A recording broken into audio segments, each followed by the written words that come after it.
ஷே எப்பா காற்று பகவான் காற்று காற்று தாய் 2 பேரும் உட்காந்துருக்கிய கைலாசத்தில். எப்பா இப்போ ஒரு கணக்கு போடுதோம், உங்ககிட்ட கணக்கு போடுறோம்ல, சூரியன் முனியப்பன்ப்பா, நாங்கள் 2 பேர் நீங்கள் உட்காந்துருக்கோம், நாங்கள் கணக்கு போடுறோம். பஞ்சாயத்து போர்ட்லேருந்து கணக்கு வரி வாங்குவோம், வீடுகளை கெட்டு டார்டாராக கெட்டு மில்லு தொழிற்சாலை கெட்டு ஏற்கனவே கணக்கு உள்ளே போட்டாச்சுப்பா. கணக்கு உள்ளே கிடக்கு.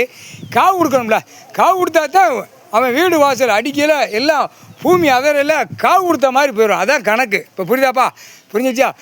அடி பூமி அதரும், இடி மின்னல் விழும், பூகம்பம், நிலநடுக்கம், காற்று, புயல், நோய்க்காடு வரையில வீடு வாசலில் காவு நம்ம இங்கேருந்து கைலாசத்துலேருந்து பூமியில் கொடுத்தாச்சுன்னா வீடு வாசல் கட்டியிருக்கானா, மில்லு தொழிற்சாலை கட்டியிருக்கானா, ஏற்கனவே மில்லு தொழிற்சாலை பூரா கம்பெனி 2ஆம் நம்பர் பார்க்குற செடிக்கு காவு கொடுப்பான், நந்த பூசணியை உடைப்பான்.